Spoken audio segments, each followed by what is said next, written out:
Salut à toi, prêt pour un nouveau Deep Dive. On va parler GNL et introduction en bourse. Venture Global te dit quelque chose. Ah oui, Venture Global, ça fait beaucoup parler d'eux en ce moment. Carrément. C'est un peu la star du moment dans le secteur. Ouais. Et c'est normal, on parle d'un acteur majeur du GNL aux États-Unis qui s'apprête à entrer en bourse le 24 janvier 2025. Exactement. Et c'est pour ça qu'on va se pencher sur leur cas aujourd'hui. On va décortiquer tout ça ensemble. Avec plaisir.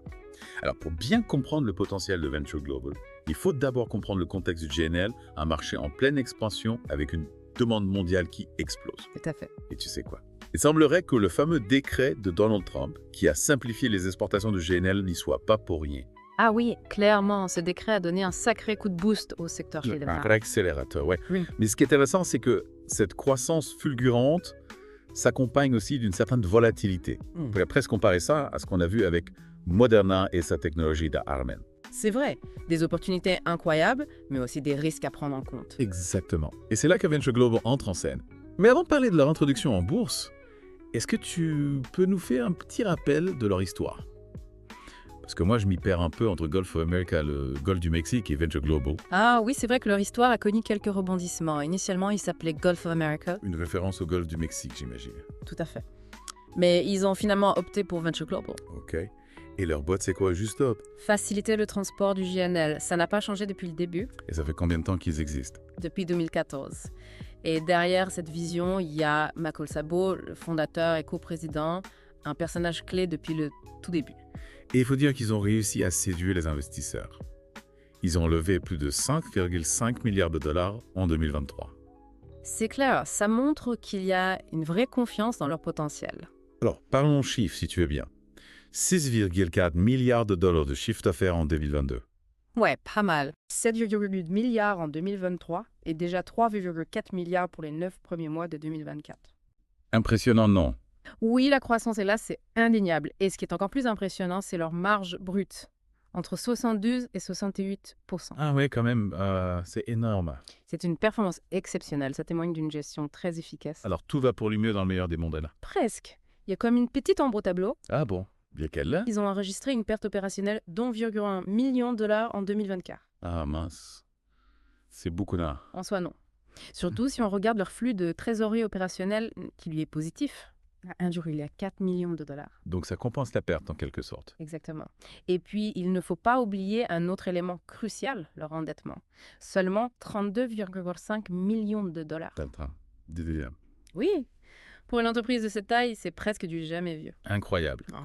Et en plus de ça, ils ont généré 1 milliard de dollars de cash flow libre en 2024 grâce à leur nouveau projet. Oui, Venture Global a le vent en poupe. Carrément. Mais justement, ce milliard de dollars, ça me laisse un peu perplexe. J'ai l'impression qu'ils sont assis sur une montagne d'argent sans trop savoir quoi en faire. C'est une observation intéressante. Il est vrai qu'un cash flow libre si important peut être interprété de différentes manières. C'est un peu un couteau à double tranchant, non? On peut le voir comme ça, oui. D'un côté, c'est un signe de bonne santé financière, mais de l'autre, ça peut aussi indiquer un manque d'investissement dans leur croissance future. Un manque d'ambition en quelque sorte. Possible. Il va falloir creuser ça de plus près. Oui, c'est clair. Et ça me fait penser à un autre point crucial. La valorisation de Venture Global pour son introduction en bourse. On parle d'une fourchette entre 40 et 46 dollars par action. Franchement, ça me paraît un peu cher, surtout avec ce milliard de dollars qui dort. C'est vrai que la valorisation est ambitieuse. Il faut se demander si elle est vraiment justifiée. Exactement. On va décortiquer tout ça dans la prochaine partie. Restez avec nous. On parlait de Venture Global et de leur valorisation en bourse. Oui, et tu disais que c'était peut-être un peu ambitieux. Oui, en effet. Mais avant de s'emballer, il faut garder en tête la volatilité du marché. Tu te souviens de notre comparaison avec Moderna? Ah oui, avec la technologie de l'R1M. Exactement. Moderna, c'était la star de la bourse pendant un moment. Mais l'action a connu pas mal de hauts et de bas. C'est vrai. On a tendance à l'oublier quand on voit une action grimper en flèche. Tout à fait. Et c'est un bon rappel que même les entreprises les plus prometteuses peuvent être soumises à des fluctuations importantes.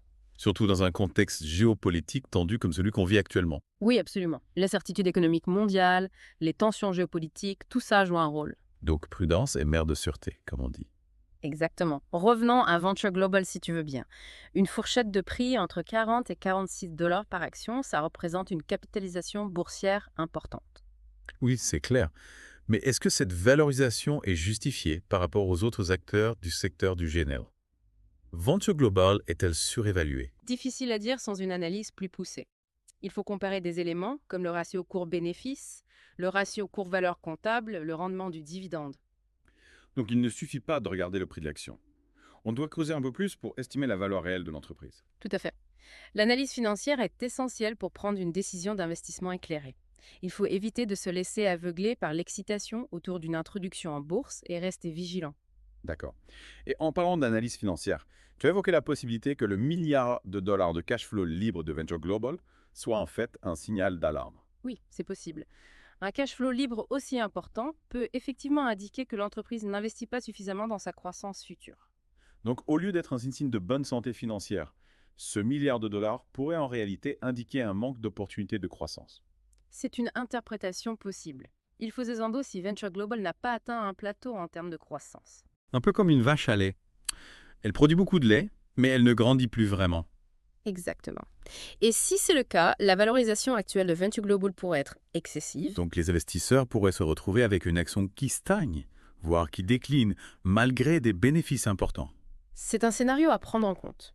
Surtout qu'il existe d'autres opportunités d'investissement dans le secteur énergétique comme Sipten et Occidental Petroleum qui affichent une croissance solide et des perspectives prometteuses. Justement, est-ce qu'investir dans ces entreprises pourrait compenser le risque lié à Venture Global? Un peu comme une stratégie de diversification. La diversification est toujours une bonne idée. Elle permet de répartir les risques et de ne pas mettre tous ses œufs dans le même panier. Ok, ça se tient. Mais avant de passer à la suite, j'aimerais qu'on parle des risques liés à l'investissement dans Venture Global. On a parlé de la volatilité du marché, mais il y a d'autres risques spécifiques au secteur du GNL, non? Oui, bien sûr. Le prix du gaz naturel est très volatile. Il y a aussi la concurrence internationale, les réglementations environnementales, les tensions géopolitiques, les risques liés à l'exploitation des infrastructures. Waouh, la liste est longue. Comment est-ce qu'on peut mitiger tous ces risques?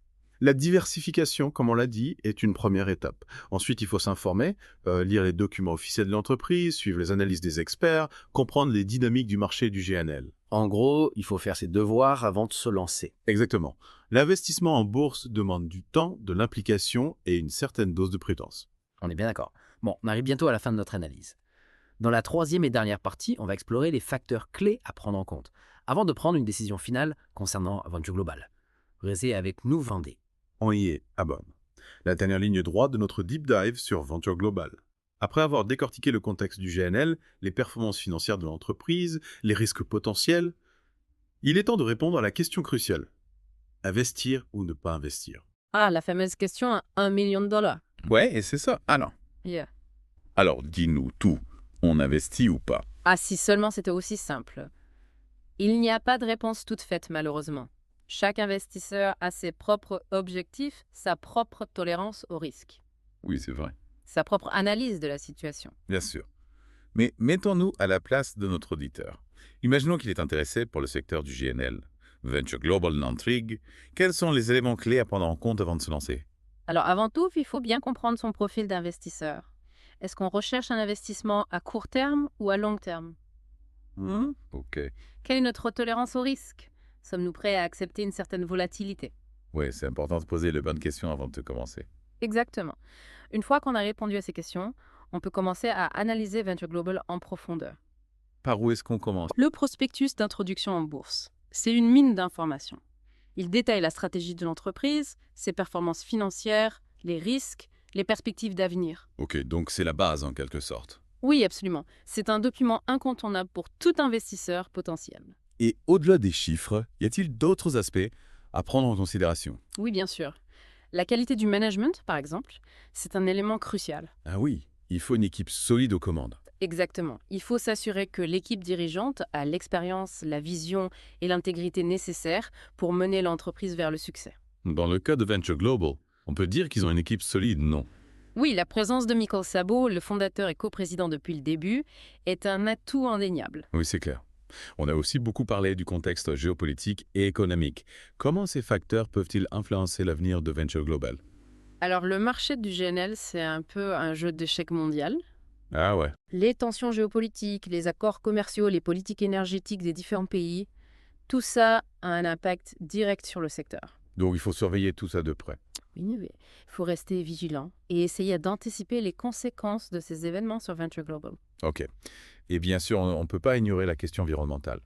Le GNL est souvent présenté comme une énergie de transition, mais son impact sur le climat reste controversé. Oui, c'est vrai. Alors comment est-ce qu'on peut évaluer l'impact environnemental de Venture Global? Les investisseurs soucieux de l'environnement doivent se pencher sur les efforts de Venture Global en matière de réduction des émissions de gaz à effet de serre. Concrètement, ça veut dire quoi? Est-ce qu'ils investissent dans des technologies plus propres à l'air? Hmm. Est-ce qu'ils prennent des mesures concrètes pour minimiser leur impact environnemental? Ok, donc il faut creuser un peu pour voir ce qu'ils font vraiment. Exactement. Ce sont des questions importantes à se poser.